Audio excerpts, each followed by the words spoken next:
కుమార్ అనే వ్యక్తి Jammikunta police station లో వచ్చి పిటిషన్ ఇవ్వడం జరిగింది. ఈ చెక్ డ్యామ్ ని బ్లాస్ట్ చేసిర్రు, దీని దుండగులని వెంటనే పట్టుకొని అరెస్ట్ చేయండి అని డిఈ గారు ఇచ్చిండ్రు. ఇది మేము ఇచ్చింది కాదు, మేము చేసింది కాదు. ఇలా డిఈ అంటే ఎవరు? గవర్నమెంట్ అధికారి. గవర్నమెంట్ అధికారి ఇవాళ దాన్ని ధ్వంసం చేసిండ్రు అని చెప్పిన తర్వాత ఇలా ఇప్పటి వరకు కూడా ఇంకా యాక్షన్ తీసుకోకపోతే ఎట్లా అని మేము అడుగుతా ఉన్నాం. చాలా బాధ కలుగుతా ఉంది. ఇది మేము రాజకీయ పరంగా ఏ పార్టీని ఎవరిని కూడా మేము దూషించడం లేదు.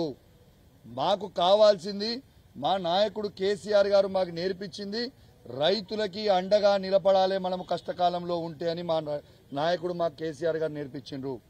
ఇలా కేసీఆర్ గారు వందలాది చెక్ డ్యాంలు ఇవాళ ఈ రాష్ట్రంలో కట్టిండు. ఎందుకు కట్టిండు? రైతుల కోసము బాగుండాలి. ఆ చెక్ డ్యాం వల్ల నీళ్లు భూగర్భ జలాలు పెరుగుతాయి.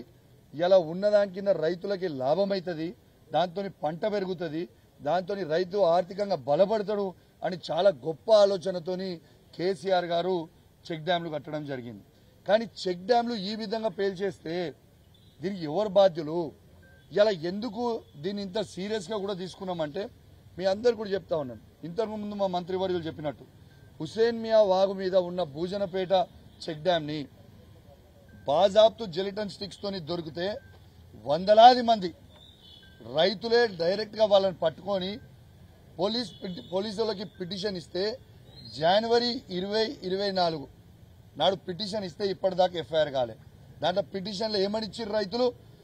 అధికార పార్టీ చెందిన అంటే కాంగ్రెస్ పార్టీకి చెందిన సారయ్య గౌడ్ గారు, సుధాకర్ రెడ్డి గారు ఇవన్నీ కూడా తీసుకొని వచ్చి పెట్టిండ్రు. ఇప్పటిదాకా ఎఫ్ఐఆర్ కూడా ఎందుకు కాలే, వాళ్ళని ఎందుకు అరెస్ట్ చేయలేదో చెప్పండి. ఎందుకు చేయలేదు? దాని మీద మీరు ఆ రోజు అక్కడ అరెస్ట్ చేసి ఉంటే వాళ్ళని ఇలా తణుగులలో ఈ విధంగా చెక్ డ్యామ్ అయ్యేది కాదు కదా. ఇలా చెక్ డ్యామ్ ని ఇలా మీకు మళ్ళా మీ ద్వారా యావత్ తెలంగాణ ప్రజలందరికీ కూడా వినవడలాగా మళ్ళొక్కసారి మీకు కూడా వీడియో చూపిస్తాం. ఇది మీరు క్లియర్ గా చూడండి. ఇది నేను హైదరాబాద్ లో కూడా మన ప్రెస్ మీట్ లో చూపించిన, ఇలా కరీంనగర్ జిల్లాలో కూడా మళ్ళీ మీకు చూపించాలని నేను అనుకుంటున్నా. ఒక్కసారి మీరు చూడండి. ఇది నేను చెప్పించిన ఈ వీడియో నాకు కూడా పంపించింది వాళ్ళు, ఇదే కాంగ్రెస్ వాళ్ళే నాకు పంపించింది ఈ వీడియో. ఆనాడు పోయింది. ఇది చూడండి, దీంట్లో క్లియర్ గా హోల్ కనబడుతుంది మీకు. దాని లోపల పూసలు పెట్టింది కనబడుతుంది, వైర్ కనబడుతుంది. క్లియర్ గా అదే చెక్ డ్యామ్ అవుతుంది. ఇది అయిన తర్వాత దీని మీద ఎంక్వైరీ ఎందుకు చేయరు? ఎస్, దీని మీద వచ్చిన తర్వాత దీని మీద ఎంక్వైరీ చేయాలన్నా వద్దా ఒక్కసారి మీరు ఆలోచన చేయండి.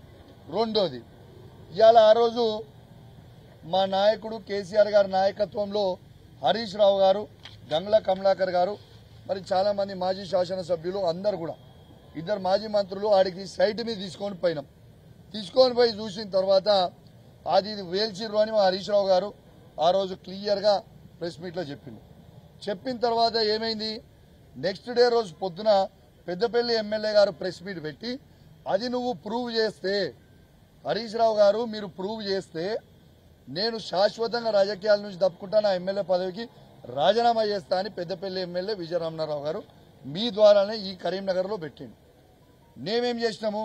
మా పార్టీ పక్షాన కేసీఆర్ గారి నాయకత్వంలో హరీష్ రావు గారి పక్షాన నీ సవాల్ని మేము స్వీకరిస్తా ఉన్నామని ఈ వీడియో నేను రిలీజ్ చేసిన.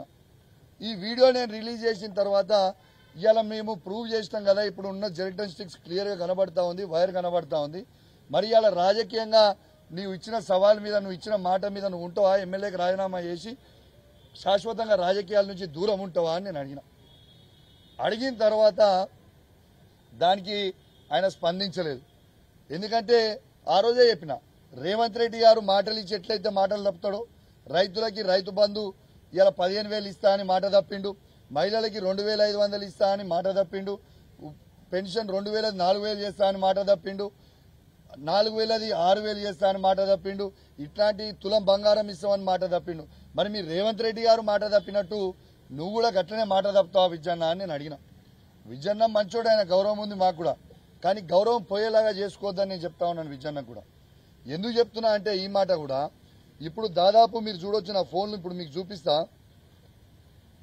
ఒక 500 మంది తోని ఫోన్లు చేపిస్తా ఉన్నారు. ఏమని బెదిరిస్తా ఉన్నారు ఫోన్లు చేసి. ఇవన్నీ మిస్డ్ కాల్ చూడొచ్చు. ఇగో ఇప్పుడు కూడా గదే ఫోన్ కాల్ ఉంటాయి, మీరు చూడరు. ఇవన్నీ ఫోన్లు గవే.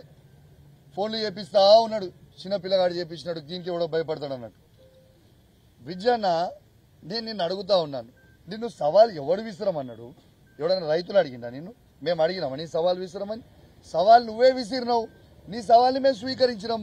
స్వీకరించి చూపించిన తర్వాత ఇవాళ నీకు జవాబు లేకుండా మీ కాంగ్రెస్ పార్టీ కొందరు బ్రోకర్లతోని ఫోన్లు చేయించి బెదిరిస్తా ఉంటే భయపడేటోడు ఎవడున్నాడు? విజయన్న, ఒకటి గుర్తుపెట్టుకో, మీ రేవంత్ రెడ్డికే నేను భయపడలే. మీ రేవంత్ రెడ్డినే నా ఇంటికి బరాబర్ అని రోజు నిలదీస్తా ఉన్నా. ఈ బచ్చగాలు వాళ్ళు వీళ్ళు ఫోన్ చేస్తే మేము భయపడతామైంది? ఒక్కసారి మీరు ఆలోచన చేయండి విజయన్న గారు, ఇట్లాంటి చిల్లర పనులు బంద్ చేయరి.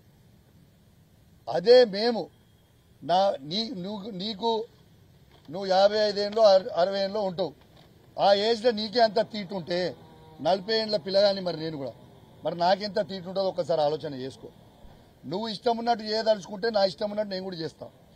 రేపు నువ్వు ఇదే విధంగా మీరు కంటిన్యూ అయితే రేపు మా బీఆర్ఎస్ పార్టీకి మేము కూడా కాల్ ఇచ్చి మా హుజరాబాద్ నియోజకవర్గం నుంచి కావచ్చు, మీ పెద్దపల్లి నియోజకవర్గం నుంచి కావచ్చు, యావత్ తెలంగాణ నుంచి కావచ్చు, మా బీఆర్ఎస్ పార్టీ నాయకులు అందరూ కూడా నీకు ఫోన్ చేసి ఎప్పుడు రాజీనామా చేస్తున్నావు అని మేము అడిగిపించే పరిస్థితి తీసుకొచ్చుకోకు. ఉందాగా రాజకీయాలు చేయి, ఉందాగా ఉండు. నువ్వు సవాల్ విసిరినావు, నిన్ను ఎక్కడ కూడా నేను పర్సనల్గా విమర్శించలేదు, పర్సనల్గా మాట్లాడలేదు. నా నియోజకవర్గంలో నాకు సంబంధించిన రైతుల పక్షాన చెక్ డ్యామ్ అనేది బ్లాస్ట్ చేసిర్రు. ఆ చెక్ డ్యామ్ బ్లాస్ట్ చేయడం వల్ల రైతులకి నీళ్లు అనేది పోతే రైతులకు ఇబ్బంది పడతారు.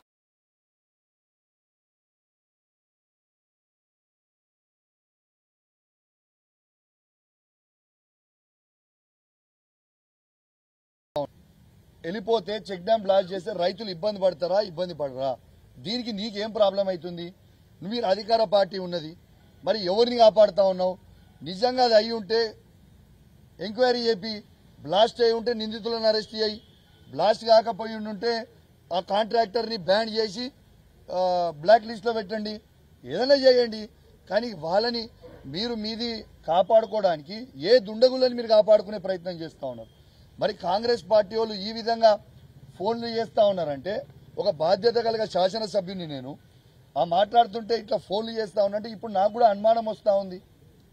ఇది నిజంగా కాంగ్రెస్ పార్టీ వాళ్ళే వేల్చిర్రా, మరి విజయన్న అనుచరులే వేల్చిర్రా? ఖచ్చితంగా ఈ ఫోన్లు నాకు ఫోన్లు ఎవరైతే 300-400 ఫోన్ కాల్ ఎవరైతే చేసిండో వీళ్ళందరివి కూడా ఖచ్చితంగా ఫోన్ కాల్ రికార్డులు అన్నీ కూడా రేపు కేటీఆర్ గారిని, హరీష్ రావు గారిని తీసుకుపోయి, కమలాకర్ అన్న గారిని తీసుకుపోయి ఖచ్చితంగా డీజీపీకి పిటిషన్ ఇస్తాం. ఇవన్నిటి మీద ఎంక్వైరీ చేయరి. వీళ్ళు ఎందుకు ఫోన్లు చేస్తుర్రు, దేనికి చేస్తుర్రు? మరి రైతులకి ఈ చెక్ డ్యామ్ ఉండు మీకు ఇష్టం లేదా? రైతులు బాగుపడు మీకు ఇష్టం లేదా? ఆలోచన చేయండి మీరు. కానీ ఇట్లాంటి చిల్లర పనులు బంద్ చేయరి. ఇది చెక్ డ్యామ్ ని బరాబర్ వీళ్ళు పూసలు పెట్టి